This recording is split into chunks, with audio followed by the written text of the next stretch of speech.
4 grandes inimigos. Eu quero crer que nós não estamos inclusos em nenhum desses que eu vou citar aqui esta noite, mas se estivermos, há tempo de virar amigo de Jesus aqui dentro. 4 grandes inimigos da pregação e da igreja cristã. Nós vamos ler Atos dos Apóstolos, capítulo 6, versículo 1. Glória a Deus. Parece que não, faz um mês e meio que eu não ministro aqui na igreja já. Você está vendo pregadores e outros, gente e tal. Um mês e meio já, está com vontade, então desejoso para pregar aqui esta noite. Atos capítulo 6, versículo 1. Coloca para mim o data show aí, queridos, por gentileza. Olha lá. Diz assim a Bíblia: ora, naqueles dias, crescendo o número dos discípulos, houve uma murmuração dos gregos contra os hebreus. Peraí, mas a igreja primitiva já tinha essas coisas? Meu Deus. Porque as suas viúvas eram desprezadas no ministério cotidiano. E os 12, a diretoria da igreja, convocando a multidão dos discípulos, disseram: não é razoável que nós deixemos a palavra de Deus e sirvamos as mesas. Escolhei, pois, irmãos, dentre vós 7 homens de boa, cheios do e de sabedoria, aos quais constituamos sobre esta necessidade ou esse importante negócio. Mas nós perseveraremos na oração e no ministério da palavra.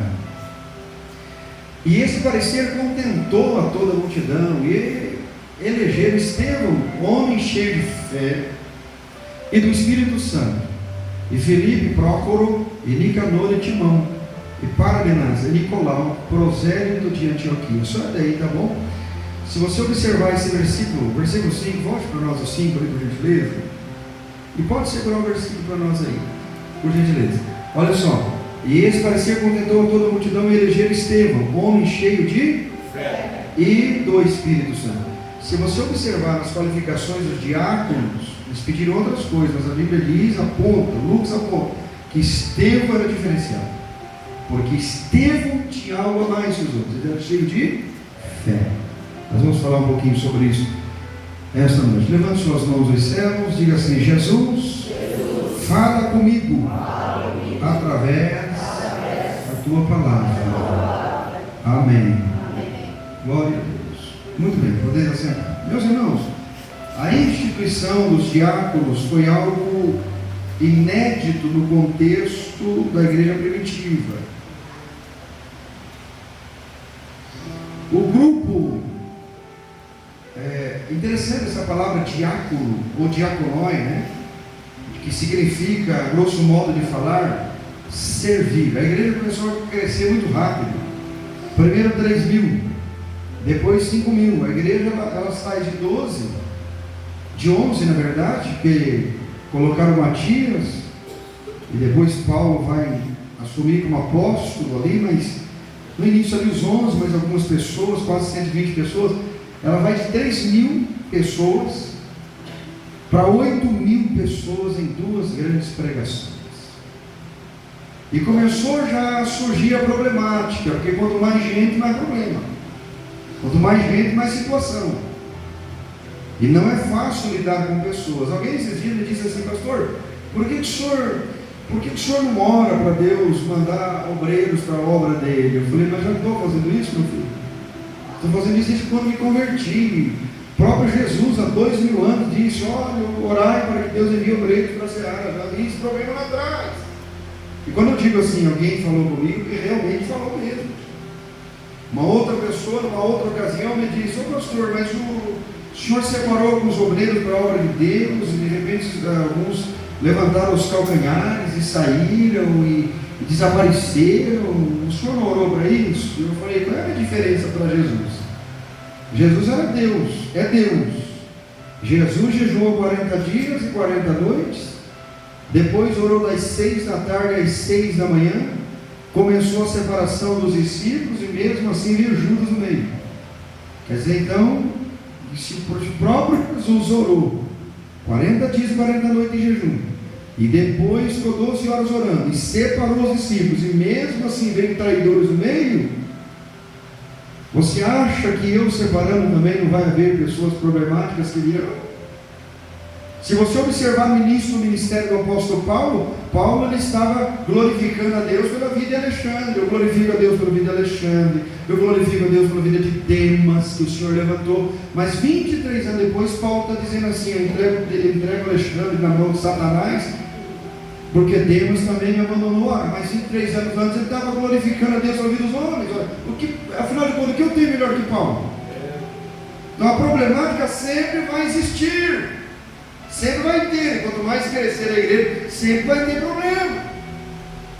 Os problemas maiores surgem no seio da igreja por causa da monopolização de poder. Porque quando nós temos algum tipo de cargo na casa de Deus, nós achamos que ninguém mais tem capacidade de fazer aquilo que nós fazemos.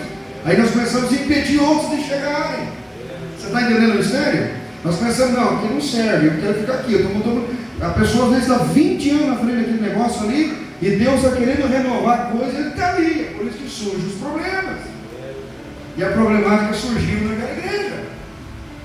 Existem dois grandes ministérios na igreja, que eu chamo de ministério púlpito e de ministério mesa.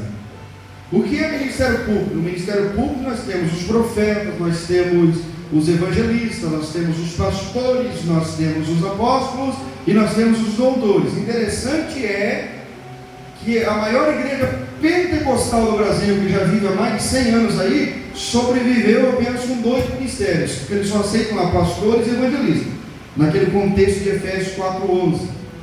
Os profetas, os mestres e os apóstolos não aceitam. Imagina, se com 2 ministérios apenas, pastor e evangelista, já duraram 120 anos, agora tu imagina se eles dessem lugar para os 5 ministérios operados na igreja. Como que seria, né? Mas tudo bem. Voltando para cá. Então, nós temos o ministério público, tem 5 ministérios aqui. Isso é o ministério público. E tem o ministério mesa. O que é o ministério mesa? O ministério mesa é aquelas pessoas que talvez nunca assumirão o altar para pregar a palavra de Deus, mas vão desenvolver o ministério no meio do povo, servindo ao povo, servindo as mesas. O que não pode acontecer é aquele que serve a mesa querer servir ao altar, o que serve ao altar querer servir a mesa. Não há essa possibilidade. Vai dar problema, e começou a acontecer isso lá na igreja primitiva. E eles começaram a cobrar dos cabeças da igreja. Olha, vocês não estão vendo a necessidade do povo? Vocês não estão vendo as viúvas passando problema aí? Vocês não estão vendo a situação? E começaram com isso. Então, os apóstolos se reúnem e dizem assim: vamos fazer o seguinte, já que vocês identificaram o problema, então vocês devem ter a solução para o problema. Quando a gente vai em uma reunião, qualquer reunião que for, nós temos que ir com a solução do problema e não para apresentar o problema, porque o problema nós já sabemos. Eles foram até eles e disseram: olha, o negócio é o seguinte, está tendo uma problemática aí. Os apóstolos disseram: nós já sabemos. Agora, nós já sabemos o problema, agora vocês têm que resolver esse problema, porque o problema surgiu para vocês. Então agora separem do meio de vocês, do meio de vocês, do meio de vocês, 7 homens cheios do Espírito Santo e de sabedoria. Aí diz assim: eles vão servir as mesas e nós perseveraremos na oração e no ministério da palavra. Os pastores, os evangelistas, os obreiros que servem ao altar, eles têm que permanecer na oração, no ministério da palavra, cuidando da doutrina da casa de Deus. E Deus vai levantar pessoas específicas para servir as mesas, e o nome do Senhor vai sendo glorificado em nosso meio. Agora veja, meus irmãos, que ele vai instituir então os diáconos. A instituição dos diáconos foi algo inédito no contexto da igreja primitiva. O grupo de palavras que acompanha o diaconeio, que significa servir, o diaconai, que significa serviço, o diaconós, que significa servidor, inicialmente se referia a um garçom que servia refeição, conforme João capítulo 2, versículos 5 a 9. Este significado ampliou-se e passou a incluir os cuidados do lar e, finalmente, quaisquer ajuda ou cuidados pessoais. Mesmo assim, para o judaísmo, o serviço religioso era a diaconia, e isto empregava ajuda aos necessitados através de esmolas. Por isso, no Antigo Testamento, o grego diáconos refere-se apenas aos servidores na prestação de serviços e estava relacionado a profissionais da corte, ou seja, garçom mesmo. O diácono é garçom mesmo. Olhem para mim todos vocês. A grosso modo de falar, a igreja está nesse mundo para quê? para servir. Então toda a igreja deve ser diaconoi, deve ser diácono. Agora existem os diáconos separados pelo ministério, não ungidos, mas separados pelo ministério. São diáconos ou diaconisas, porque a nossa igreja aceita diaconisas para servir na igreja. Mas a grosso modo de falar, você que está sentado aqui esta noite, que muitas vezes tem um desejo profundo de ser servido, você está neste mundo única e exclusivamente para servir o teu próximo. Se Deus fosse lhe dar uma vestimenta aqui esta noite, Ele te daria uma gravatinha borboleta para você colocar no pescoço, que é a única coisa que nós verdadeiramente merecemos aqui na terra. Porque o maior líder da igreja, o Senhor Jesus Cristo, um dia ouviu os discípulos discutindo quem era o maior. Você é o maior, eu sou o maior, será que ele é maior? Afinal de contas, quem de nós vai sentar mais perto dele na eternidade? Começaram a discutir. Jesus falou: peraí, eu vou ensinar para vocês quem é o maior. Então Jesus agora coloca a toalha nas costas, dobra o joelho no chão, coloca uma bacia com água e começa a lavar os pés dos discípulos e ensina que aquele que quiser ser grande aqui vai ser pequeno lá, e aquele que fizer pequeno aqui vai ser grande lá. Aquele que não serve aqui também não deve ser servido por ninguém. Esse é o segredo da igreja. Quando você e eu entendermos esse sentimento de servir, a problemática da igreja vai acabar. Você está entendendo? Que às vezes nós vamos fazer um serviço na obra de Deus, nós achamos que estamos fazendo uma grande, extraordinária coisa para todo mundo ver. Não, querido, tu está fazendo para Deus, tu está fazendo para Jesus. Então faça com excelência, porque é para isso que você está aqui, para servir. O judeu, meus irmãos, o judeu livre e as mesas, eu tenho questão de anotar isso aqui, isso que é um sermonário que Deus tem me dado ao longo dos anos aí. Para esse judeu, o judeu livre, né? E o judeu que era livre, para esse judeu servir às mesas era algo que estava abaixo da dignidade dele. O judeu não gostava de servir. É por isso que Jesus sempre ensinou que aquele que escolheu o primeiro deve ser o último, aquele que quer estar entre as pessoas na frente deve escolher os últimos lugares, porque Jesus queria quebrar essa coisa, esse tabu entre os judeus de querer ser sempre escolher os primeiros lugares. O diáconos e os senhores. Diáconos frequentemente aparece no Novo Testamento com referência aos servos e seus senhores, conforme Mateus 22:13. A diaconia em Jesus. Todo cristão deve ser conhecido como diaconoi, ou por diáconos. São servos, e todo servo deve servir. E essa é a nossa missão nessa terra para sempre: servir. Nós temos dificuldade, irmão, quando alguém pede para nós em casa: pega esse copo ali, leve ali. Nós temos dificuldade de pegar o copo e levar na pia. Nós temos dificuldade, às vezes, irmãos, para pegar um papelzinho que está no chão, porque nós achamos que já tem pessoas específicas para pegar aquele papelzinho, levar e colocar no lugar devido. Eu me lembro de uma ocasião que eu estava no aeroporto em Porto Alegre, naquela época, eu estava viajando aí, em muitos lugares. Estava no aeroporto e eu cheguei de calça preta e camisa branca e sentei lá esperando o meu voo. E tinha um grupo de executivo de um lado, assim, tudo engravatado, bonito, de um lado, assim, uns rapazes bonitos. E eu sentei ali e fiquei quieto. Daqui a pouco um daqueles rapazes olhou para mim e fez assim com o dedo. Pediu para eu tirar a mesa deles. Eu levantei, fui lá, irmão, peguei os papeizinhos, estavam na mesa, coloquei tudo na bandeja, levei, joguei o papelzinho, guardei a bandejinha, voltei, sentei, abri o notebook e entrei na internet. Aí um deles veio e falou: você não trabalha aqui? Eu falei: trabalho. Falei: onde? Eu falei: na Terra. Eu trabalho no planeta Terra. O que você faz? Eu sirvo. Eu que sei, eu sou pastor. Mas você tirou a mesa para nós? Eu falei: não cai nem os dedos. Está tudo aqui, perfeito os dedos. Não cai dedo servir as pessoas, irmão. Servir as pessoas não vai cair seu dedo, não vai tirar sua dignidade, não vai tirar quem você é. Aprenda a servir, porque aquele que serve bem o próximo, os anjos vão vir servi-lo. Quem está entendendo da glória de Deus? É estreito, né, pregar sobre isso, mas tudo bem.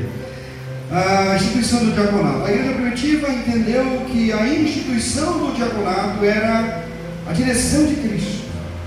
Olha que coisa, olha que não presta atenção. Estava olhando o contexto de Atos, eu fiquei maravilhado. Eu fiz questão de escrever isso aqui. Coloquei aqui, ó. A igreja primitiva entendeu que a instituição do diaconato era a direção de Cristo. Por isso levantaram tais pessoas conforme Atos 6. Lembre-se, se estamos aqui, é única e exclusivamente para servir. 7 homens foram escolhidos, e entre eles estavam Estevão, e eles que fez parte do primeiro grupo de diáconos da igreja primitiva. Agora presta atenção nisso aqui. Estevão significa coroa, o nome Estevão significa coroa, o que veio a ser muito apropriado à sua condição de primeiro mártir da igreja primitiva. Foi o primeiro mártir.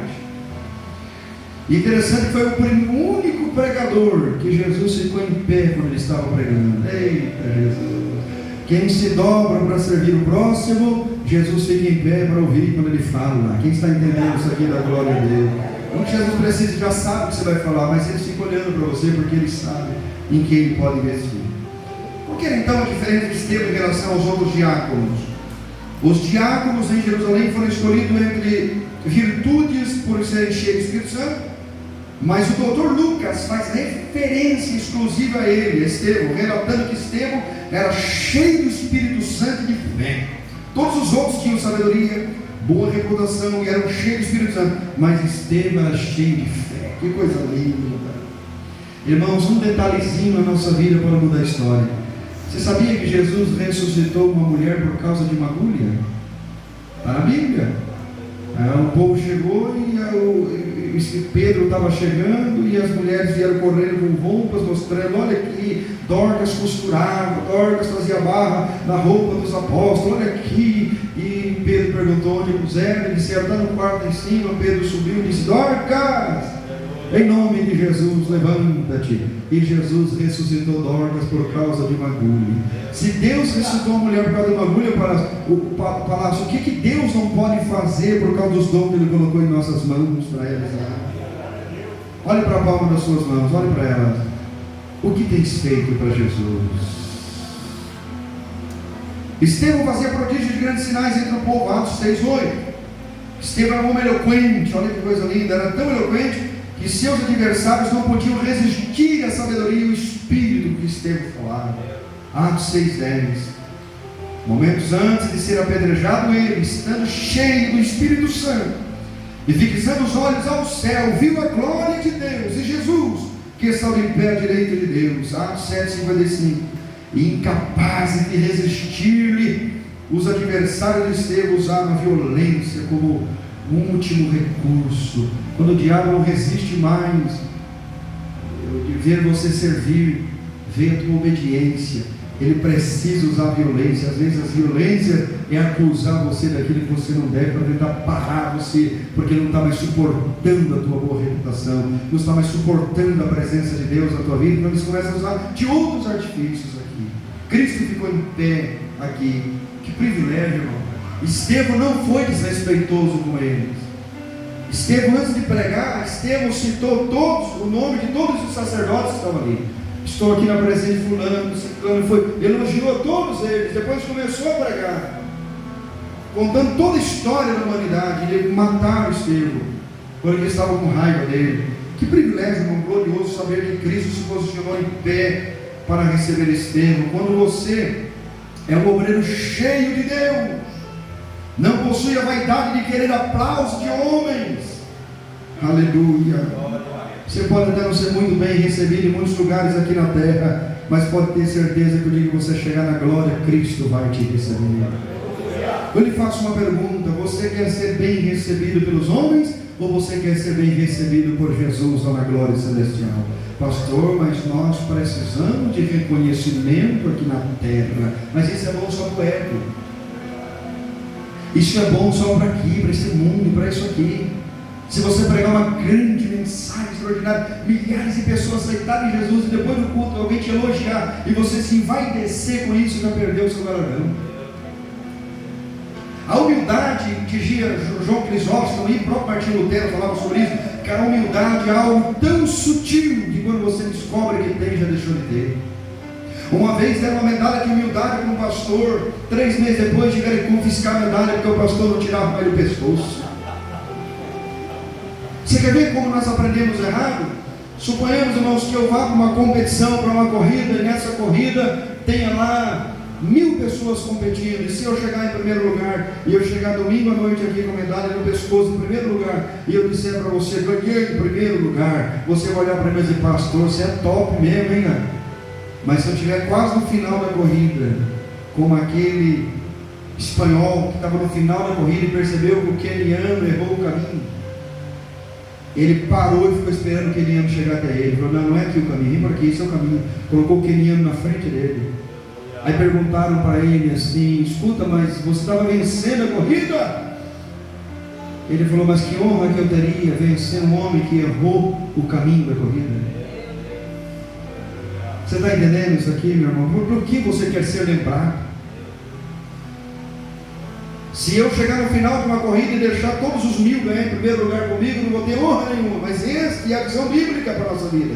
A visão bíblica não é você chegar no topo sozinho. A visão bíblica é você chegar lá e todas as pessoas chegarem com você e o nome do Senhor Jesus ser glorificado. É bonito quando você chega em primeiro lugar, mas mais bonito ainda é quando você chega de braço dado com o seu irmão, chegando no ápice da vitória juntamente com ele. Isso é servir. Vamos lá ir para o final dessa mensagem. Existem 4 inimigos. E se você continuar o texto, capítulo 6, você vai encontrar todos esses 4 inimigos aqui. 4 inimigos da pregação da igreja cristã. Inimigos da igreja da pregação cristã. O primeiro inimigo que Estevão enfrentou ali foi os da sinagoga, chamados os libertinos. Foi a primeira classe, libertinos. Há 3 linhas de pensamento em relação a quem eram essas pessoas. Vejamos, a palavra latina significa um homem livre, um homem que havia sido escravo e posto em liberdade. Muitos supuseram que essas pessoas eram escravos de origem romana, mas que haviam se tornado prosélito da religião judaica, ou seja, gentios que faziam, no caso do homem, fazia a circuncisão para virar um judeu prosélito, assim, e que tinha na sinagoga em Jerusalém. Essa é a opinião de muitos. Provavelmente houve um homem chamado Tácito que falou a respeito desses homens aqui, dos libertinos. A segunda opção aqui, que os libertinos são aqueles que não aceitavam a mensagem do Evangelho. Eles diziam: eu sou liberto porque eu não tenho a mente cativa nesse negócio de Cristo, eu sou livre. É a segunda linha de pensamento. A terceira linha de pensamento, os libertinos queriam continuar segundo seus próprios nomes. Nós estamos aqui e não queremos ouvir Estevão, nós queremos continuar nas nossas vidas, porque o Evangelho verdadeiro, ele confronta de verdade a nossa vida. Agora veja, irmão, que esses libertinos também nos leva à libertinagem. Nos mostra essa palavrinha aqui, libertinagem, né? E nós entendemos que não há possibilidade de viver uma vida libertina com o Evangelho Santo. Não tem. É como óleo e água, é como fogo e água, não tem como, não há possibilidade. Ou você é uma pessoa transformada por Jesus, uma pessoa santa, ou você é uma pessoa que vive na libertinagem, vive no pecado. Não há como você viver as duas coisas. É por isso que a ceia tem que ser, para participarmos da ceia, temos que estar bem com Deus, porque você não pode misturar o santo com o profano. Se você leva uma vida profana, você não pode participar da ceia, que é algo santo, porque senão vai acontecer algo no teu corpo, vai acontecer algo aí, e não vai ficar muito certo. Tá? Então, qual é o DNA desses libertinos aqui? A primeira, o DNA deles é licenciosidade de costume. É o despudor, a pessoa que não tem pudor de nada. Pessoa que se entrega aos prazeres, é uma pessoa imoral. Uma pessoa que se entrega ao prazer sexual desenfreado, é uma pessoa hedionda nesse sentido aqui. Ele tem práticas de libertinagem, é uma pessoa imprudente, é uma pessoa insubmissa, fala palavrões, é uma pessoa indisciplinada, a boca dele é cheia de torpeza e pensamentos torpes, é uma pessoa indecente, tem pouca vergonha, é uma pessoa que não tem vergonha mesmo, é uma pessoa atrevida. O libertino, ele é depravado, ele gosta de pornografia e coisas semelhantes. Ele é descarado, ele gosta de luxúria, ele é desonesto, ele é indecoroso. Essa é a pessoa libertina que não gostou da pregação de Estevão, porque Estevão confrontou eles na santidade. E a Bíblia diz: o meu povo será levado cativo porque lhe faltou conhecimento. E a Bíblia foi lida aqui essa noite: sede santo, porque eu sou santo, diz a palavra de Deus. Pastor, eu não consigo ser santo 24 horas por dia, mas você consegue orar e jejuar e consagrar, buscar a presença de Deus, porque quem vai te levar para uma vida santa é o Espírito Santo de Deus, e as pessoas precisam olhar em você e ver que de alguma forma você está imitando ao Senhor e Salvador Jesus Cristo. Isso é sério, isso é uma mensagem muito séria. Isso não é uma mensagem para você sair pulando, dando glória a Deus, falando em língua. É uma mensagem para você refletir aqui essa noite. Existem muitas pessoas que estão achando que o Evangelho é libertinagem. E alguns usam assim, a seguinte expressão: eu sou livre para fazer o que eu quero. Você é livre para fazer o que você quer, lá na sua casa, aqui na igreja, aqui, você não é livre para fazer o que você quer. Você é livre para obedecer a palavra de Deus e andar conforme Deus quer que você ande. Quem está entendendo isso aqui da glória a Deus? Não seja libertino. O libertino é capaz de ver um filme pornográfico e vir participar da ceia. Ele é capaz de praticar o ato de pecado e vir para a igreja e participar da ceia. O libertino, ele é capaz de amaldiçoar a liderança, e depois, quando encontrar-se com a liderança, ele abraça e diz que ama o líder. O libertino tem essa capacidade. Mas Estevão está falando aqui esta noite. Abra os vossos olhos, viu? O segundo inimigo da igreja da palavra, os sirineus, eram da cidade de Cirene, porque aqui, se você ler o capítulo 6 de Atos, você vai encontrar aqui os sirineus também. Os sirineus eram da cidade de Cirene, provavelmente parentes daqueles que ajudaram Jesus a carregar a cruz. Olha que coisa linda, né? Provavelmente parentes daqueles que ajudaram Jesus a carregar a cruz. Tem muito sirineu lá na tua casa, tu está ajudando Jesus a carregar a cruz, o sirineu lá está te perseguindo. Fica tranquilo, Jesus vai salvar os sirineus todos aí, tá? Os sirineus são problemáticos, são aqueles que não querem renovação, nem de mudanças, pois o renovo e as mudanças afetam ele. Os sirineus vivem a glória de seus pais, daquilo que fizeram seus antepassados. Os sirineus são aqueles que apenas preenchem espaços e para nada servem. Quem são essas pessoas? Aquele quando vê uma mudança na igreja. Olhem para mim, todos vocês. Eu fui criticado terrivelmente já por causa desses dois holofotes aqui, ó. Isso aqui. Já chegaram a mim, já me olha aquela luz da igreja, aquela luz na igreja. Eu falei, irmão, aquela é só uma luz elétrica, você não viu nada. O problema é perder a luz do Espírito Santo na igreja. Esse é o grande problema. Você pinta a parede aqui de grafite, já está escurecendo as paredes, vai ficar a igreja ou parede preta. Aí eu perguntei para o irmão, quando você fecha o olho, você tem que ficar branco ou azul? Falou, fica preto. Falei, então quando Jesus voltar não vai te arrebatar se você tiver com o olho fechado. Às vezes nós somos como esses sirineus aqui, nós não queremos a renovação da igreja. Eu gosto de pregar, eu gosto de usar terno assim, eu gosto também de pregar de camiseta e tal, mas também já fui muito criticado por isso, por ministrar a palavra em alguns lugares só de camiseta, ou só de camisa e ministrar. Meu Deus, pastor, eu falei, mas irmão, parece que eu fiquei até mais vontade, mais cheio de Espírito Santo, pregando desse jeito. Porque lá atrás, a igreja lá de Abraão era assim, mas Abraão já foi, meu irmão.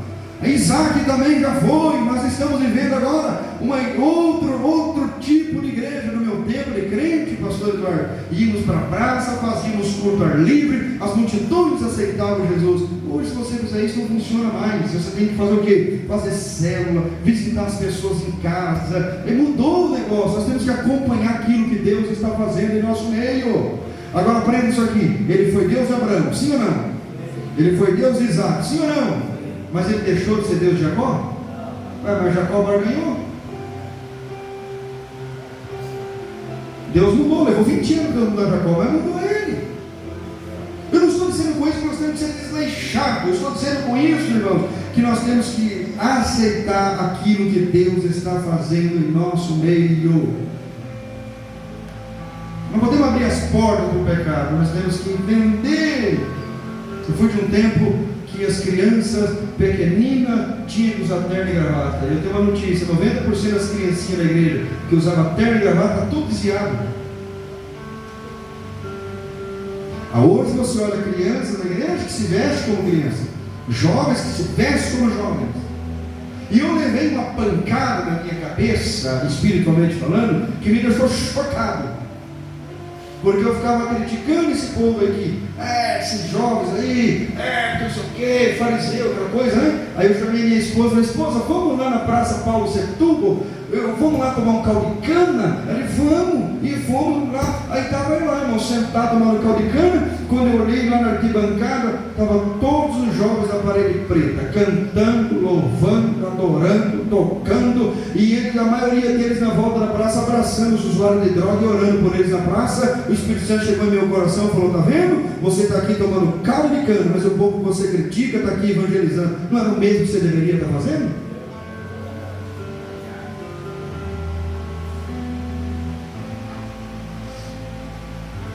Eu tinha raiva de bateria.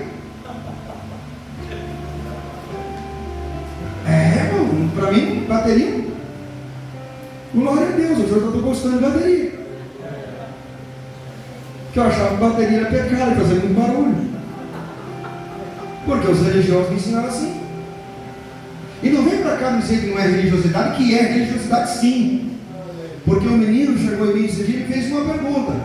Falou: pastor, me responda uma coisa, se eu não posso nesse calor usar uma bermuda, por que as irmãs podem usar saia? Se eu não posso mostrar canela, por que elas podem mostrar canela? Responda aí, você que é religioso, responda para esse jovem essa pergunta que eu não soube responder. Uma pergunta que um outro irmão me fez: se é proibido para uma mulher cortar um cabelo, por que você não vai pregar isso na África, que as mulheres nem têm cabelo comprido? E aí você começa a ficar: meu Deus, é uma coisa de igreja para igreja, igreja para igreja. Então quem come churrasco, pare de criticar quem come chuchu. E se você come chuchu, pare de criticar quem come churrasco. Porque quem vai fazer a separação do povo naquele grande dia vai ser o Senhor Jesus. É Ele. Tem muita gente, irmão, que se esconde atrás de uma roupagem bonita, mas a língua é maior que esse púlpito aqui. Tem muita gente, irmãos, que você... meu irmão, 32 anos pregando o evangelho, vem aquela coisa já que eu fico assustado. Aquelas pessoas mais santas, mais extraordinárias, aquelas pessoas que você olhava e dizia: meu Deus, é top das galáxias. Quando morreu tinha 3 amantes chorando no velório. Responde isso para mim agora. Estava lá, eu estou falando diante do Senhor aqui. 3 no velório. E é você? Eu também, eu também. 3 no velório. Fora a esposa dele. E estava cheio da presença. Tudo pecado, você está no pecado, você está no pecado. Cuidado com o moralista. Todo moralista esconde pecado. Grave o que eu estou te dizendo. Todo homem de Deus não fica o dedo apontado para os outros, não. Todo homem de Deus aponta para ele. Ai de mim que vou perecendo, porque eu sou um homem de lábios impuros. Quem está entendendo que eu estou pregando aqui esta noite na glória a Deus? Pode até pregar bonito, mas como você trata sua esposa em casa? Como é que você trata seus filhos? Como é que você trata seus negócios? Como é que você trata seus amigos? Olha que eu não estou pregando aqui para você abandonar os bons costumes, porque eu gosto de andar, de me alinhar. Eu gosto de andar do jeito certo, porque eu sou um homem de Deus. Tem coisa que o mundo faz que eu não posso fazer. Agora nós temos que entender que os sirineus andam por aí. Quais são as características desses sirineus aí, nos dias atuais? Não tem intimidade com Deus, por isso são todos problemáticos na igreja. Se isolam da vida em comunidade, alegando que ninguém presta, que na verdade ele não presta, ele fala que todo mundo presta. Deixa a missão que Deus tem para a sua vida, para quando der tempo ele vai lá e faz. Busca a bênção de Deus e não Deus da bênção. Não se dedica ao estudo contínuo da Bíblia, negligencia práticas espirituais, não aceitam que a vida cristã tem suas dificuldades, zombam de Deus e de suas manifestações, seus servos, acham que suas opiniões são mais importantes do que a Bíblia, tem religiosidade e amizade profunda com o mundo e com o pecado. É religioso por fora, mas gosta das coisas do mundo. São os sirineus. E Estevão pregou contra eles. Esse tipo de gente, irmão, aparece apenas nas festividades, para se aparecerem, serem vistos. Suas opiniões geram discussões, Todos os indecentes trazem problemas e muitos males à igreja de Cristo. Aparecem nas convenções para reclamar, para resmungar, só para apontar os defeitos que eles estão vendo na igreja cristã. São os sirineus. Cuidado com pessoas que só vê defeito nas pessoas, só vê defeito na igreja. É defeito em tudo. A teologia não é boa, o pastor não é bom, a cor não está boa, o calor está demais, aquele irmão falou demais, aquele irmãozinho ali não sabe falar, aquele fala que é aponta. Querido, preste atenção, vamos começar a olhar para nós, é para a nossa vida, porque eu não vou prestar conta da minha esposa para Deus, eu vou prestar conta de mim naquele grande dia. Ministerialmente eu vou prestar conta da igreja, mas espiritualmente eu darei que prestar conta da minha pessoa para Deus. Quem está entendendo, diga amém. Glória a Deus. Eu sou o pastor da igreja. Se outra pessoa vier aqui começar a doutrinar a igreja, eu puxo o paletó e me sento ali. Tem pastor para doutrinar a igreja. Você não precisa vir doutrinar, porque aqui tem pastor de doutrina.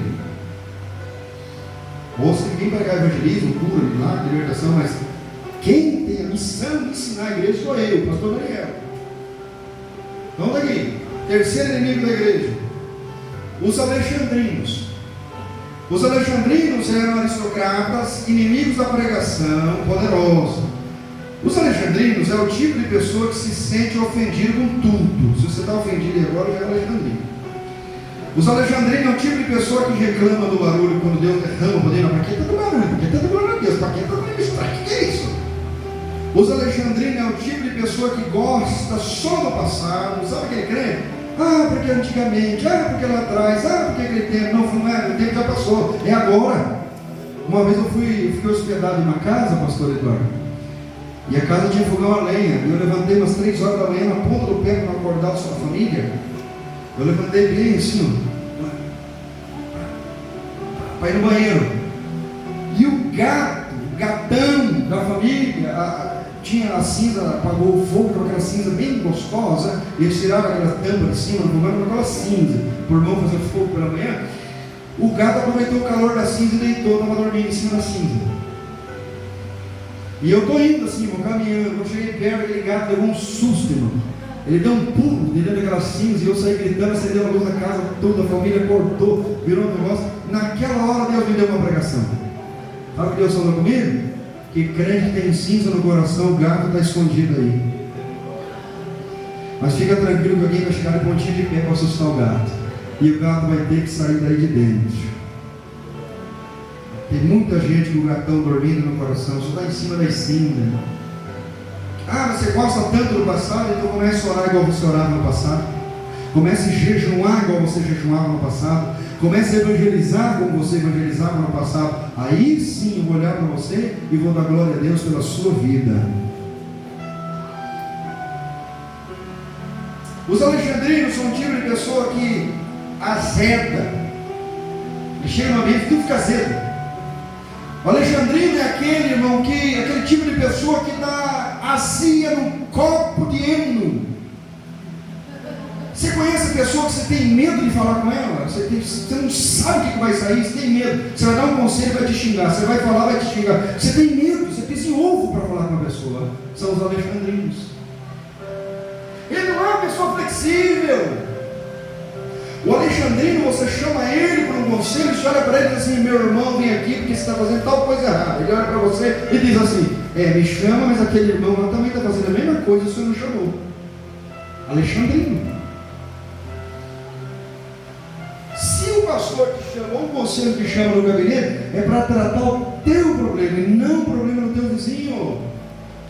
Crente abençoado. Então os alexandrinos são um tipo de pessoa que azeda, que vive indignado com tudo, com todos, vive com baixa autoestima. Os alexandrinos não suportam ver Deus usar os Estevão. Por que aquele irmão está pregando e eu não? Por que aquele irmão ali fala em mim e eu não falo? Por quê? Porque você é alexandrino, o dia que você virar Estevão, o nome de Jesus vai ser glorificado na sua vida. Quem está entendendo isso aqui? Amém, irmãos?